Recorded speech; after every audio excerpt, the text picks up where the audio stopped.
Have you ever felt the moment when the world seems to pause, when a pale veil of mist folds over the land, and everything familiar becomes strangely distant? In Devon, these moments are more than weather. They are thresholds. For centuries, people living on the moors have spoken of the fog not as a natural inconvenience, but as something that behaves with intention. A shifting presence that obscures not only the landscape but the boundary between memory and myth. In a place where history lingers in stone circles and ancient trackways, the mist carries whispers that never fully disperse. And when it rises suddenly across Dartmoor or Exmoor, many still feel as though they are stepping into the same silence their ancestors feared and revered. While Victorian-era visitors romanticized the region with sketches and travel journals, locals already held generations of experience with the moorland fog.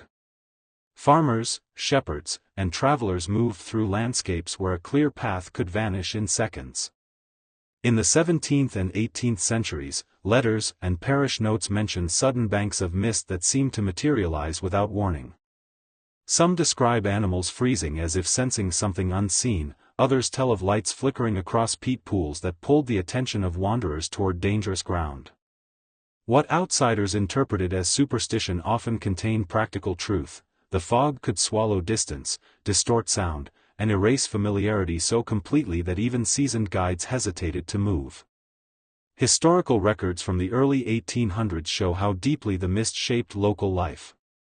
Magistrates' logs from Devonshire occasionally reference missing travelers last seen entering low fog. Coroners' inquests describe men who vanished within a few yards of the path they knew since childhood. One account mentions a pair of drovers separated by only a few steps who, swallowed by mist, called out until their voices became unplaceable echoes. Weeks later, one was found alive but miles away at a village he had no memory of reaching. These are not tales of ghosts but of perception collapsing under the weight of weather that behaves unlike anywhere else in England. Sailors along the Devon coast wrote similarly unsettling reports. Some journals speak of fog that rolled toward shore, like a silent tide, and moments when lanterns from another vessel appeared fixed in the air, neither near nor far, drifting sideways as though detached from the ship itself. Maritime science explains much of this: temperature inversions, refracted light, layers of cold air, but reading the raw accounts, you sense more than physics. You feel the psychological sway such phenomena held over people who depended on their senses for survival. A blurred horizon, a swallowed coastline, a sound that refuses to reveal direction, these experiences etched themselves into community memory. And from that memory grew legend. Not wild fantasy, but stories shaped by repeated experience. Devon's mistlore is filled with events described by several people across decades, sometimes separated by generations. A shepherd might speak of a gray figure crossing the ridge during a dense fog, then dissolving the moment he called out. Years later, another villager would recount a similar sight in nearly the same spot.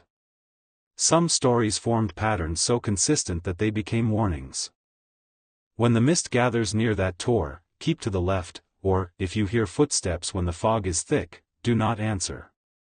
These were not mere superstitions but encoded guidance, knowledge passed down through atmospheric storytelling. The most enduring stories concern the lights.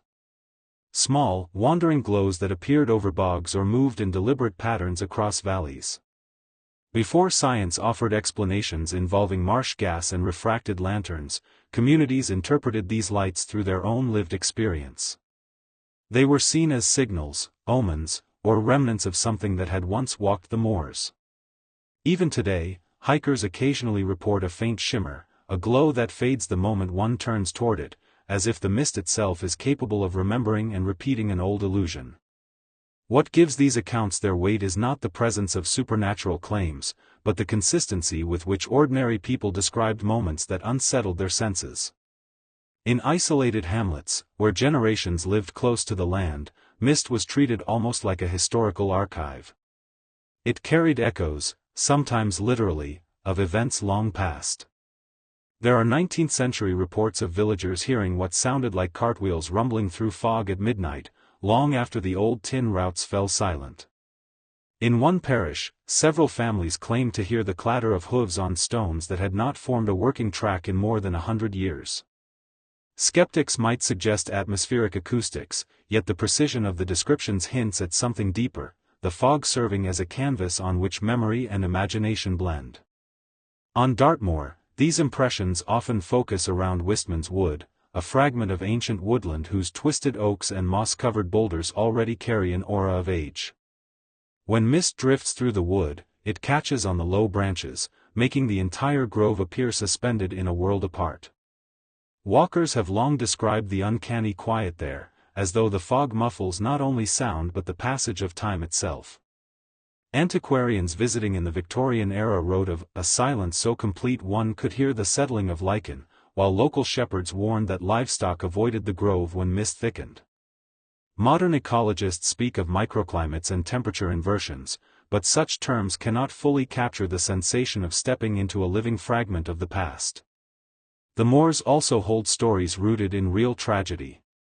Peat bogs, which appear solid from a distance, can conceal dangerous patches where a misstep becomes fatal. Inquests from the late 1700s and early 1800s document travelers who vanished during fog so dense that even their lanterns seemed to retreat into the whiteness. The reports are clinical, yet local retellings often add context: a shepherd who heard a distant cry, a dog that refused to follow its master into the hanging mist, or the eerie detail of a hat found resting neatly on a near-invisible ledge of peat. These added elements formed moral lessons: travel with care, respect the land, and do not trust your senses when the fog thickens. Smuggling, too, shaped the region's relationship with mist. Devon's jagged coastline, riddled with coves, offered ideal cover for clandestine trade. Court papers from the 1800s mention entire operations timed to coincide with fog. While official records describe these as criminal events, local memory often recasts them in a different tone, a blend of necessity, secrecy, and defiance. Some communities quietly admired the smugglers' skill in navigating treacherous ground with only the faintest of landmarks visible. Over time, the story softened, and what was once perilous crime became part of the folklore tapestry, where mist hides not only misdeeds but the moral complexities of rural survival. Even maritime accounts carry a thread of mystery. Sailors recorded strange compass behavior during thick fog, using phrases that suggest both scientific curiosity and apprehension. One 19th-century captain described his compass needle, quivering as though unwilling to settle, while another blamed a restless haze for disorienting his crew. Navigators today explain such moments with variations in magnetic fields or temperature gradients, yet reading the old logbooks evokes something more intimate: the vulnerability of humans confronting natural conditions that erase the horizon and distort the familiar. In these shared vulnerabilities, folklore found fertile ground. Science, of course, offers explanations for many of the strange effects described across Devon. Fog can bend sound, making distant noises seem near or causing voices to drift in uncanny ways. Light can refract across layers of moisture, creating halos, doubled images, or the fleeting semblance of lanterns floating where nothing exists. Methane rising from peat bogs can ignite or glow faintly under the right circumstances. And yet, understanding the mechanisms does little to diminish the emotional imprint of these encounters, especially for those who experienced them before physics entered the picture.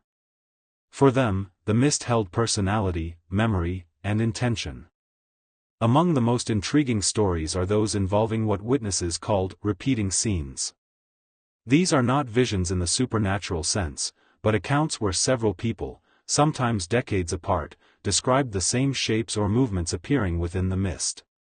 A shepherd might report seeing a line of figures crossing a ridge, indistinct, silent, moving as one, before dissolving into the whiteness. Years later, a traveler on the same path would recount nearly the same sight. Oral historians suggest these repetitions form a type of communal memory, a way for communities to encode experience into shared narrative. Whether born from atmospheric illusion, coincidence, or collective expectation, these scenes became part of the cultural texture of the moors. Victorian folklorists, drawn to the drama of such stories, began to document them in earnest. They traveled through Devon recording local accounts, often embellishing their descriptions with literary flourish. While their interpretation sometimes leaned toward the sensational, the raw details they preserved remain valuable. One fieldworker noted a report from an elderly woman who described hearing the faint echo of tools striking stone during a foggy evening near a long-abandoned quarry. Another mentioned a farmer who spoke of seeing what looked like a lantern swinging at the far edge of a bog, though no one else was near. These accounts, while easily explained by natural factors, reveal the emotional landscape of people living in close rhythm with their environment. As the 19th century progressed and the scientific method gained ground, naturalists joined the effort to understand the peculiarities of Devon's fogs. They studied how moisture collected in valleys, how temperature gradients formed dense, low-lying blankets of white, and how peat bogs created microclimates capable of distorting light. Their notebooks contain meticulous measurements alongside candid notes about moments when nature defied prediction. One naturalist wrote of hearing footsteps behind him during a fog survey, slow, deliberate steps that fell silent each time he turned. There is no reason to doubt his account. Fog can amplify and scatter sound in unpredictable ways. Yet the way he wrote about it reflects the tension between empirical investigation and the subtle sense of being observed by the landscape itself. Tourism added another layer to the mythology. By the late 1800s, photographers attempted to capture the moorland fog, hoping to bottle its eerie stillness in early images. Their photographs, though limited by technology, helped introduce a wider public to Devon's landscapes. Some tourists came expecting ghostly encounters, encouraged by travel writers who framed the region as a place where the past lingered in atmospheric form. Locals often found these outsiders amusing, yet their presence contributed to preserving the folklore. Stories retold for curious visitors gradually became codified parts of Devon's cultural identity. In the 20th century, with modernization accelerating, roads improved and navigation tools advanced. Yet the mist remained a force that refused to be domesticated. Even with electric lights and detailed maps, hikers could still find themselves suddenly swallowed by a white void, unable to distinguish near from far. Rescue teams reported cases where experienced walkers became disoriented after only minutes in dense fog. Interviews with survivors often use similar language. Time felt strange, sounds drifted around me, I walked toward a shape that wasn't there. These testimonies echo accounts from centuries earlier, showing how certain human experiences do not change, even as the world modernizes. Fog on the Devon moors, then, exists in a space between science and story. It is a meteorological event with clear physical causes, yet it also holds a psychological and cultural significance that cannot be reduced to data. When it rises, it alters the human sense of orientation and perception, blurring not only the land but the boundary between present and past. This dual nature has allowed it to persist as one of the region's most enduring sources of legend. Some of the most thought-provoking accounts come from individuals who lived their entire lives on the moors, farmers, shepherds, and keepers of small inns that once sheltered travelers lost in the weather. Their testimonies reveal a striking consistency. Many describe moments when the mist seemed to mute not only sound but intention. A shepherd might recall searching for a lost sheep and suddenly feeling as if the landscape no longer responded in a familiar way, footsteps muffled, distance altered, the slope ahead appearing flatter or steeper than memory insisted. These are not supernatural claims, they are descriptions of sensory disruption, yet told with an emotional intensity that carries the weight of lived truth. Older parish notes mention nights when entire communities paused their routines because the mist came low and heavy. People stayed indoors not out of fear of apparitions, but because the fog could distort paths so completely that even a short walk became risky.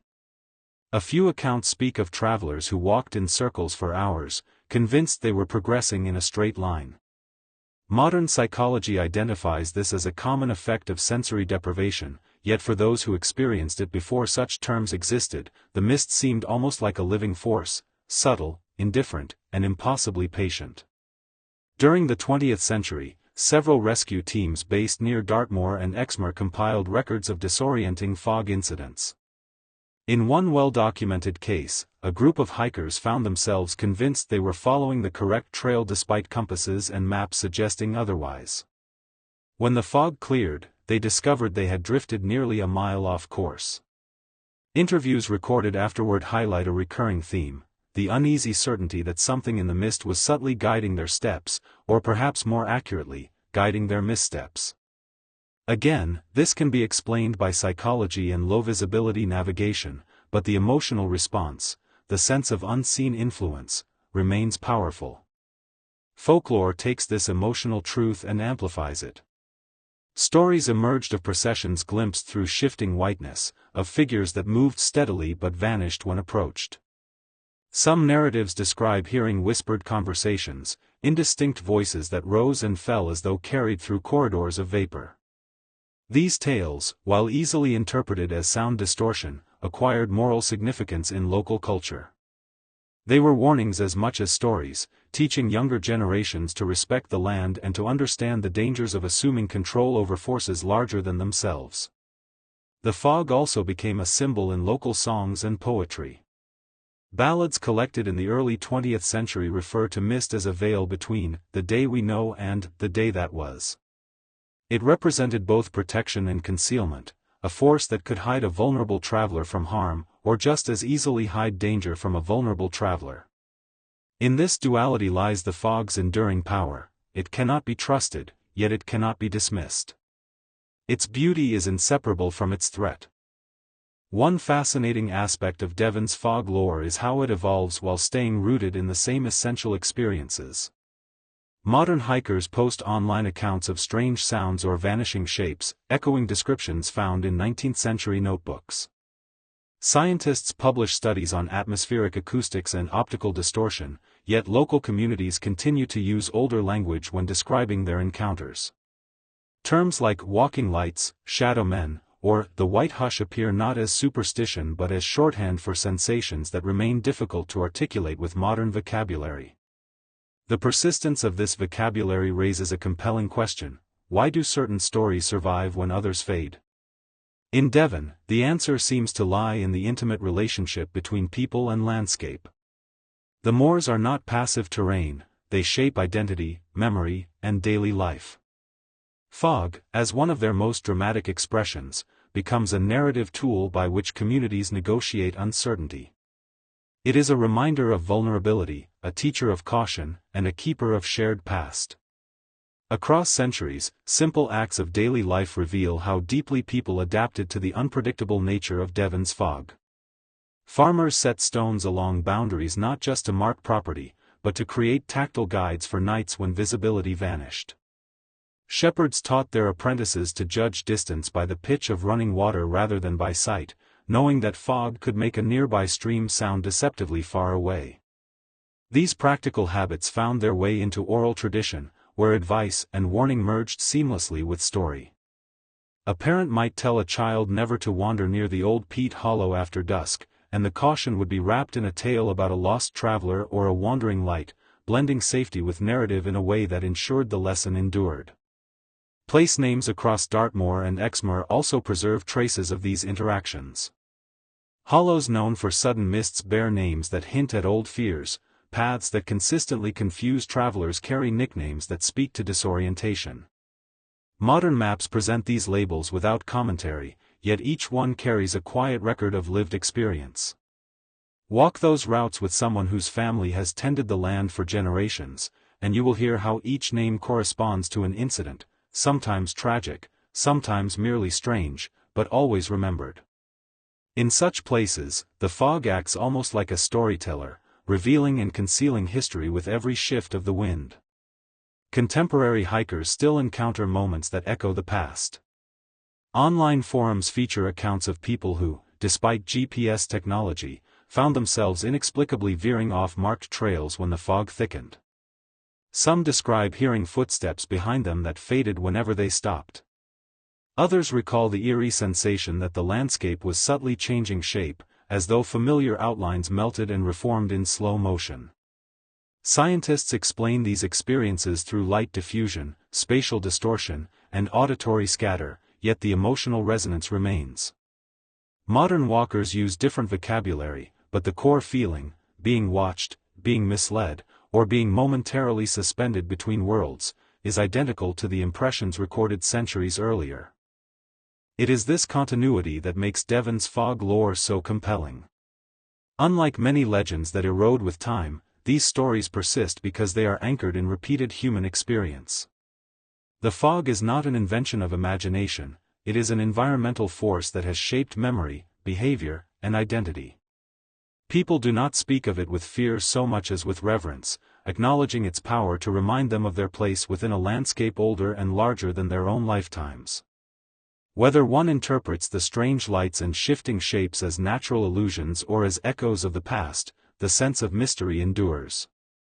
And perhaps that is the heart of the legends. The fog invites humility. It blurs certainty, dissolves boundaries, and asks those who enter it to slow down, listen, and approach the land with care. In a modern world driven by clarity, speed, and constant information, the moorland mist stands in quiet opposition. It brings back an older rhythm, one in which nature leads and humans follow with caution. Within that rhythm, old stories find room to breathe. As you reflect on these accounts, scientific, historical, and folkloric, consider your own encounters with fog and the way such moments shape memory. Have you ever stepped into a landscape that suddenly felt altered, or heard a sound that seemed to come from nowhere? These small experiences connect us to the countless people who walked these moors before us, guided and challenged by the same shifting white veil. If this journey through the mystic fogs of Devon stirred something in you, share your thoughts in the comments. Your perspective adds to the living tapestry of stories that define this landscape. And if you wish to explore more atmospheric histories and hidden corners of Britain, subscribe to Old Britain Secrets. Your presence helps keep these quiet narratives alive and invites others to discover the subtle power of the land and its enduring mysteries.